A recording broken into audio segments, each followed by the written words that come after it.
पहले ज़रा ये जो 5 जजेस की जानिब से रुजू किया गया है सुप्रीम कोर्ट में, इसके हवाले से बात कर लेते हैं। इससे कबल उन्होंने दरख्वास्त भी दायर की और जो भी उनको लीगल फॉरम नज़र आता है उस पर वो अपने तहफ़्फ़ुज़ात का इजहार कर रहे हैं। आपको क्या लगता है ये जो अब उन्होंने सुप्रीम कोर्ट से रुजू किया, क्या कोई इस पर अमल दरामद होगा या उनकी बात सुनी जाएगी, और इसके अलावा उनके पास और क्या ऑप्शन रह जाएगा अगर उनकी बात नहीं सुनी जाती तो? इससे पहले कि आपके सवाल का जवाब देने की मैं कोशिश करूं, एक दो बातें करना चाहूँगा इसी ज़िम्न में। जी, सबसे पहली बात यह है कि जो तारीख लिखी जाती है ना, उसमें जजेस की, मोहतरम जजेस हजरात की सीनियरिटी का जिक्र नहीं होता। ठीक है, उसमें उनके फैसले बोलते हैं। तो मुझे इससे कोई इतना ज़्यादा इतराज़ नहीं है कि अगर 26वीं तरमीम का हिसाब किताब है या बाकी और कुछ मजबूरियां हैं, हवाएं मुख्तलिफ अंदाज से जो है वो मुखालिफ ही चल रही हैं, तो सीनियरिटी के मसले जो हैं वो दरपेश हैं इस वक्त इन 5 जजेस हजरात को, मोहतरम जजेस हजरात को।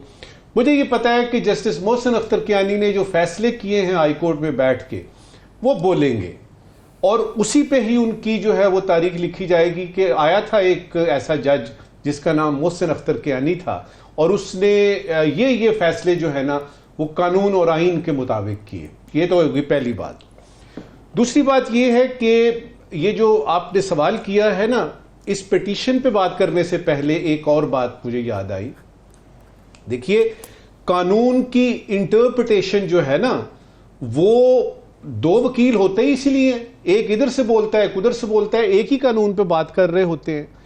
अब सवाल यहाँ ये नहीं है कि ये आपने जो बताया है ना 184 सब सेक्शन 3 या उसमें वो 194 की यानी बात कर रहे हैं आर्टिकल की, इसकी इंटरप्रिटेशन की बात है कि क्या वाकई ओथ लेना ज़रूरी है। एक अगर जज को ट्रांसफ़र कर रहे हैं आप, तो क्या उसका ओथ लेना ज़रूरी है कि नहीं, सीनियरिटी को कितना देंगे आप हिसाब किताब।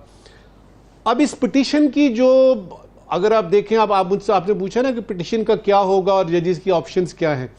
इस पिटीशन का मेरे तज्जिए के मुताबिक जब से ये शुरू हुआ है, इन्हीं जजेस हजरात ने वो खतूत लिखे थे, बिल्ली के गले में घंटी बांधी थी, उसके बाद से आप आ जाएं 26वीं तरमीम पे। 26वीं तरमीम होती है और उसमें इसका इलाज करने के साथ साथ और कई चीज़ों के इलाज हो जाते हैं, और उसमें 2/3 अक्सरियत, जिसमें PTI के भी कुछ जो है ना वो ख़वातीनो हजरात बदरजाए अतम मौजूद थे, तो 2/3 आपने यानी अक्सरियत के साथ कानून आईन ही बदल दिया आपने, आप 26वीं तरमीम ले आए। अब अगर इस पिटीशन को देखते हैं आप, क्या आपके ख्याल में सुप्रीम कोर्ट में जो इस वक्त चीफ जस्टिस साहब हैं मोहतरम याहिया आफरीदी साहब, उनकी भी सीनियरिटी का मसला था? तो अगर जस्टिस मंसूर अली शाह ने चुपके से मान लिया है और मुस्कुरा के कहा है कि खैर है कोई बात नहीं, हम अपना काम करेंगे आप अपना काम करें, तो इसमें इस सीनियरिटी को इतना ज़्यादा बनता हुआ मुझे नज़र नहीं आ रहा। और अगर इस पिटीशन को सुना जाता है सुप्रीम कोर्ट में, पहले तो ये बात है ये सुनी जाएगी भी कि नहीं, क्योंकि एक 26वीं तरमीम के बारे में भी तो हेयरिंग है ना, यानी उसके बारे में कुछ सवालात जो हैं वो खड़े किए गए हैं।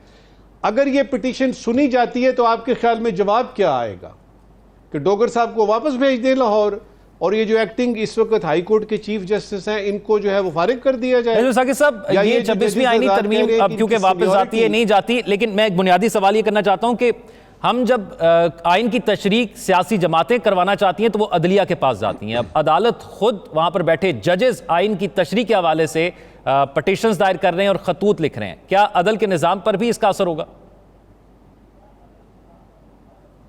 ये मेरे इस वक्त की आखिरी बात थी जो आपने पहले ही कर दी है। देखिए, जजेस हजरात जो हैं वो इस वक्त इंसाफ तलाश कर रहे हैं। कोई अच्छा सा वकील देखा जाए जो हमारे केस जो है वो आगे यानी सुप्रीम कोर्ट में लेके जाए। कितनी अजीबो गरीब सूरत हाल है कि जिन्होंने इंसाफ देना है वो इंसाफ मांग रहे हैं। लिहाजा इस पिटीशन की जो ओवरऑल अगर आप सूरत हाल देखें तो मुझे इसकी शुनीद भी मुश्किल नजर आ रही।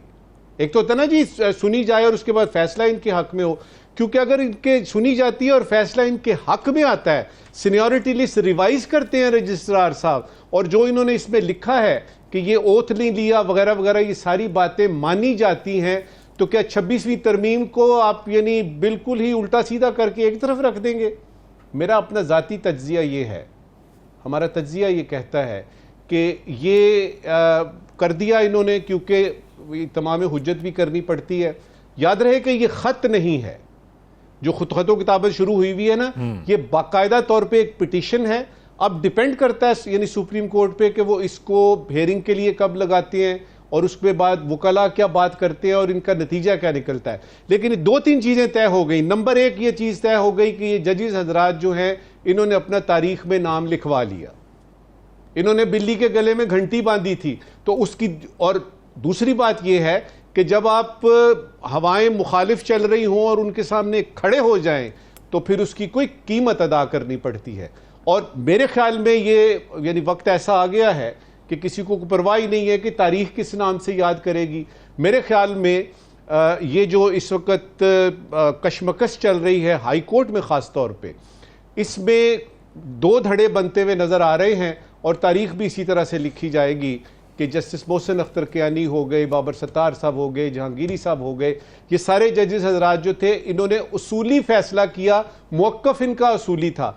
अब हवाएं चल रही हैं मुखालिफ, तो इसका फैसला देखते हैं क्या होगा। लेकिन मेरी आखिरी बात यह है कि इस पिटीशन का कुछ भी नहीं होना, ना कुछ हो सकता है। जजों की ऑप्शन आगे क्या है ये जजेस ज्यादा बेहतर जानते हैं, लेकिन मेरे ख्याल में इसके बाद कम से कम सीनियरिटी की बात वो नहीं करेंगे। और कौन सी जगह पे जाएंगे वो?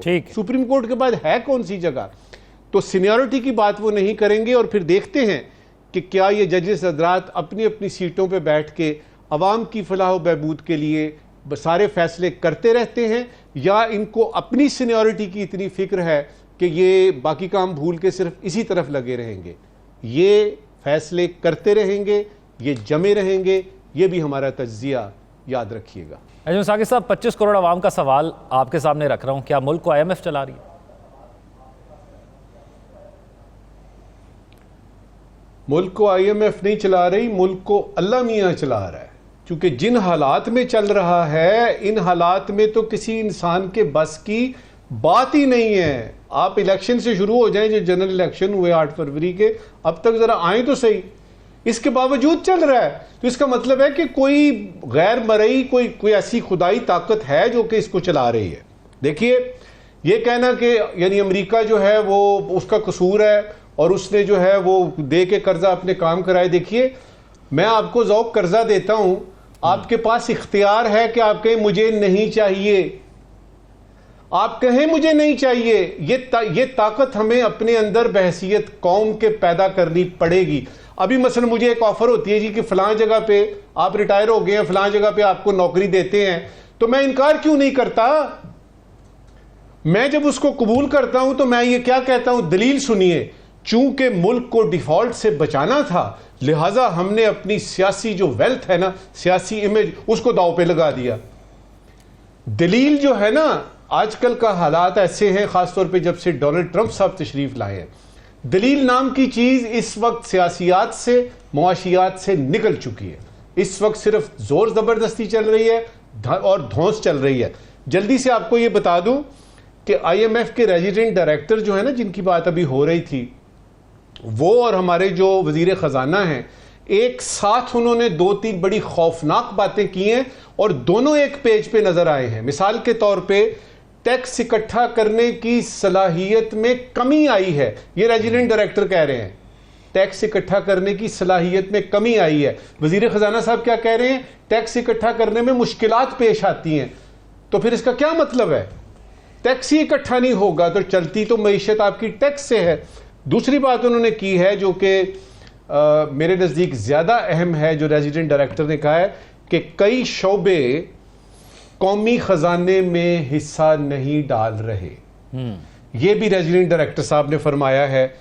उसके बाद आपके वजीर खजाना मान रहे हैं कि तनख्वाहदार तबका और मैन्युफैक्चरिंग आपकी खिदमात जो हैं उसमें टैक्स गैर मुतनासिब है। मुझे ये बताइए, अगर आपको पता है कि आपके टैक्स हासिल करने की, वसूल करने की, आपको यानी वो जो आपके टैक्स बनते हैं, इनकम टैक्स हो जाए, वेल्थ टैक्स हो जाए, जो भी हो जाए, उसकी सलाहियत नहीं है या कम हो रही है, तो फिर यह कहना कि बिजली के बिल बढ़ा दें, फिर ये कहना कि जी आप नोट नए छाप लें, मुझे समझ नहीं आ रही। ठीक है, तो हमें पता है कि कहां पे है मसला।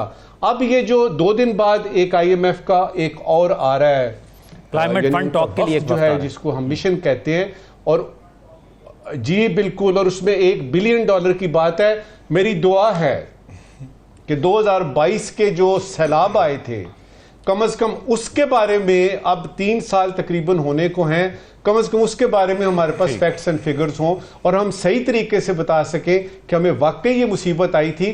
तकरीरें ना करें, हम फिगर्स ना बताएं, बाकायदा तौर पे यानी पावर पॉइंट प्रेजेंटेशंस बना के फैक्चुअली करेक्ट, क्योंकि हम ये भूल जाते हैं। आपकी मिनिस्ट्री ऑफ क्लाइमेट चेंज और ये जो एनवायरनमेंट की है ना, ये भूल जाते हैं।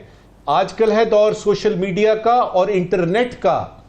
ये गूगल भाईजान जो है ना, ये सारा कुछ बता देते हैं। तो आप वो फिगर जो बता रहे हैं उनको डबल चेक वो करके आएंगे।